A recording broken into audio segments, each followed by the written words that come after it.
P S സിയുടെ പുതിയ അറിയിപ്പ് വന്നിട്ടുണ്ട്. പി എസ് സി ടെസ്റ്റ് രാവിലെ 7 മണിക്ക് ആരംഭിക്കുമെന്ന്.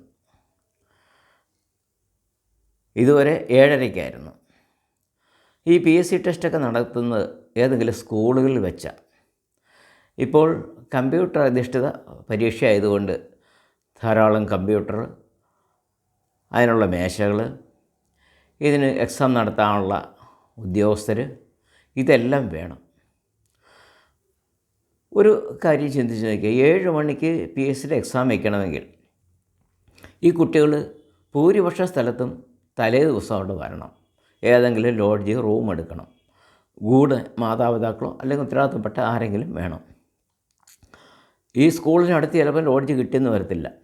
രാവിലെ അങ്ങോട്ട് ഏതെങ്കിലും വാഹനം വിളിച്ച് വരണം. അതല്ല, ലോഡ്ജ് എടുക്കാത്തൊരു ദൂരെ നിന്നാണെങ്കിൽ രാത്രിയിൽ തന്നെ വാഹനം വിളിച്ച് വെളുപ്പിനെ ഇവിടെ വന്ന് അവശരായിട്ട് ഈ പി എസ് സി ടെസ്റ്റ് എഴുതണം. ഇതിൻ്റെ വിരോധാഭാസം എന്ന് പറയുന്ന ഒരു ദൃഷ്ടാന്തമാണ് ഞാനിപ്പോൾ പറയാൻ പോകുന്നത്. കുറേ നാളായിട്ട് പി എസ് സി സിവിൽ എഞ്ചിനീയറുടെ ഒരു പോസ്റ്റ് വിളിച്ചു. ഇപ്പം നമുക്കറിയാം, മുനിസിപ്പാലിറ്റികൾ, പഞ്ചായത്തുകളിലൊക്കെ ഇഷ്ടംപോലെ സിവിൽ എഞ്ചിനീയേഴ്സിൻ്റെ വേക്കൻസി ഉണ്ട്. അവിടെയൊക്കെ ഡെയിലി വേജസിന് ഉള്ള ആളുകളെ മാത്രമേ എടുക്കുകയുള്ളൂ. അത് അവിടുത്തെ രാഷ്ട്രീയ പാർട്ടിയുടെ അല്ല ഭരണസമിതിയുടെ ബന്ധപ്പെട്ട അല്ലെങ്കിൽ അവരുടെ അനുസരിച്ച് പോകുന്ന ചില ആളുകളെ എടുക്കും. അവർക്ക് ഡെയിലി വേജസ് കൊടുത്താൽ മതി. ഇവർ പറയുന്നിടത്തെല്ലാം ഒപ്പിട്ട് കൊടുക്കും. ഇപ്പോൾ ഒരു വേക്കൻസി വന്നിരിക്കുന്നത് വാട്ടർ അതോറിറ്റിയിൽ ഒരു സിവിൽ എഞ്ചിനീയറുടെ വേക്കൻസി വന്നു. ഇതിൻ്റെ സെൻറ്റർ കേരളത്തിലെ 14 ജില്ലകളിലും ഒരു ജില്ല തന്നെ പല സ്ഥലത്തായിട്ടാണ് ഇത് വരുന്നത്. ഈ ഒരു വേക്കൻസിക്ക് വേണ്ടി ഇത്രയും കുട്ടികളെ ബുദ്ധിമുട്ടേണ്ട ആവശ്യമുണ്ടോ? അത് കഴിയുമ്പോഴായിരിക്കും ഭവന നിർമ്മാണ ബോർഡിന് വേണ്ടിയിട്ട് ഒരു വേക്കൻസി വരുന്നു. 2 ദിവസം കഴിയുമ്പം അതിൻ്റെ എക്സാമും വരിക.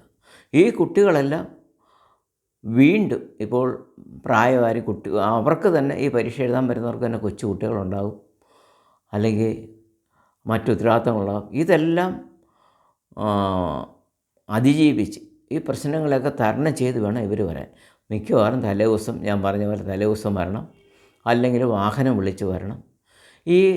അത് കഴിഞ്ഞ് 1 മാസം കഴിയുമ്പോഴായിരിക്കും PWയിൽ ഒരു വേക്കൻസി വരുന്നു. ഈ ഒരു വേക്കൻസിക്ക് വീണ്ടും കേരളത്തിലുടനീളം പി എസ് സി ടെസ്റ്റ് നടത്തുക ചെയ്യുന്നത്. അല്ല, എനിക്കൊരു സംശയം അതല്ല, ഇതിന് ഉത്തരവാദിത്തപ്പെട്ടവരാരെങ്കിലും ഒന്ന് പറഞ്ഞു തന്നാൽ കൊള്ളാം. ഒരു സിവിൽ എഞ്ചിനീയറുടെ എക്സാം അങ്ങ് നടത്തുക. എക്സാം നടത്തിയിട്ട് ഒരു കട്ട് ഓഫ് മാർക്ക് വെച്ച് അതിന് മുകളിലുള്ള ആളുകളെ റാങ്ക് ലിസ്റ്റിലിടുക. എന്നിട്ട് ഇതുപോലുള്ള വേക്കൻസി വരുമ്പം അങ്ങോട്ട് വിട്ടാൽ പോരെ. വാട്ടർ അതോറിറ്റിയിലേക്കോ ഹൗസിംഗ് ബോർഡിലേക്കോ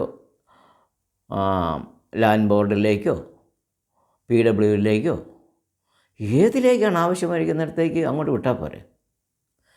അല്ലേ, അവർക്ക് ഓപ്ഷൻ തിരഞ്ഞെടുക്കാനുള്ള ഒരു അവസരം കൊടുത്താൽ പോരെ. പിന്നെ ഈ ഒരു വേക്കൻസിക്ക് വേണ്ടി കേരളത്തിലുടനീളം സെൻറ്ററുകൾ എന്തിനാണ്? അതും വെളുപ്പിനെ 7 മണിക്ക്. 7 മണിക്കല്ല, 10 മണിക്കാണെങ്കിൽ പോലും ഇത് ഭാരിച്ച ഒരു ചിലവല്ലേ ഈ പി എസ് സിക്ക് വരുന്നത്. ഈ എക്സാം എഴുതാൻ കഴിഞ്ഞ ദിവസം നടന്നൊരു എക്സാമിൽ 2 കുട്ടികൾ മാത്രമേ വരാതുള്ളൂ, ബാക്കി എല്ലാവരും വന്നു. 2 ദിവസം കഴിഞ്ഞ് വീണ്ടും മറ്റേറെ എക്സാം വന്നപ്പോൾ അതിനും ഈ ആളുകളൊക്കെ തന്നെയാണ് അവിടെ പോയിരിക്കുന്നത്. ഈ കമ്പ്യൂട്ടറുകൾക്കൊക്കെ വാടകയില്ലേ? ഈ സ്കൂളിന് വാടക കൊടുക്കണ്ടേ? ഈ പരീക്ഷ നടത്താൻ വരുന്നവരുടെ ചിലവില്ലേ? അതിന് വാഹനത്തിൻ്റെ ചിലവില്ലേ? എന്തിനാണ് ഇങ്ങനെയൊരു പ്രഹസനം? എന്നിട്ടോ ഈ റാങ്ക് ലിസ്റ്റ് വന്നാലോ ജോലി കിട്ടുമെന്ന് യാതൊരു ഉറപ്പുമില്ല. എനിക്ക് ഒരഭിപ്രായം ഇതാണ്, ഈ ജോലി കിട്ടുമെന്ന് തന്നെ ഉറപ്പില്ല. റാങ്ക് ലിസ്റ്റ് വന്നിരിക്കുന്ന പല ആളുകൾക്കും ജോലിയില്ല. 2 കൊല്ലം കഴിയുമ്പോൾ റാങ്ക് ലിസ്റ്റ് ക്യാൻസലായി പോവുക. എന്തിനാണ് ഇവരെ ഇട്ട് ഓടിക്കുന്നത്? കേരളത്തിലുടനീളം പി എസ് സി ടെസ്റ്റ് വെച്ച് അതിൽ സിവിൽ എഞ്ചിനീയർ, ലാസ്റ്റ് ഗ്രേഡ് ഡിവിനറാണ് അത്. അവരെ ഏതാണോ ആ സെക്ഷനിൽ എക്സാം വെച്ചിട്ട് കട്ട് ഓഫ് മാർക്ക് വെച്ച് റാങ്ക് ലിസ്റ്റ് വെച്ച് അവരെ വിടുക. സർക്കാരിന് ചിലവ് കുറയും. ഈ പരീക്ഷയ്ക്ക് പോകുന്ന ഈ ആളുകൾ, നമുക്കറിയാം ജോലിയില്ലാത്ത പിള്ളേരാണ് ഭൂരിപക്ഷം. അവർക്ക് എവിടെയെങ്കിലും വായ്പ മേടിച്ചോ പണയം വെച്ചിട്ടോ ആയിരിക്കും മാതാപിതാക്കളെയോ അല്ലെങ്കിൽ മറ്റു കുടുംബാംഗങ്ങളെയോ ആയിട്ട് ലോഡ്ജ് റൂം എടുത്ത് ഇവിടെ വന്ന് ഈ എക്സാം എഴുതുന്നത്. 2 ദിവസം കഴിയുമ്പോൾ വേറൊരു എക്സാം വേറൊരു സ്ഥലത്ത് പോകുന്നു. അവിടെ ഇതുപോലെ തന്നെ അവർ പോകുന്നത്. അവർക്ക് ജോലി കിട്ടുന്ന യാതൊരു ഉറപ്പുമില്ല. അതുകൊണ്ട് ദയവ് ചെയ്ത് നിങ്ങളിതിന് ആ റാങ്ക് ലിസ്റ്റിൽ വരാമെന്നുള്ള ഒരൊറ്റ എക്സാം വെച്ചിട്ട് ഇവരെ എടുക്കുക. എന്നിട്ട് അവരെ ഓപ്ഷൻ കൊടുത്തിട്ട് അവർക്ക് ഇഷ്ടമുള്ള ആ വേക്കൻസി അനുസരിച്ച് അവരെ വിടുക. എന്തിനാണ് ഈ കുട്ടികളെ ഇട്ട് കേരളത്തിലുടനീളം ഈ എക്സാമിന് വേണ്ടി ഓടിക്കുന്നത്? നമുക്കറിയാം PSC അംഗങ്ങളുടെയൊക്കെ ശമ്പളവും അലവൻസിനെ കുറിച്ചൊക്കെ ഈ അടുത്ത കാലത്തൊക്കെ ധാരാളമുണ്ട്. അവർക്കാർക്കും ഇതിൻ്റെ ബുദ്ധിമുട്ടില്ല. അവരാരും ഈ എക്സാമൊന്നും എഴുതി വന്നവരല്ല, ഇങ്ങനെ ഓടിയിട്ടുമില്ല.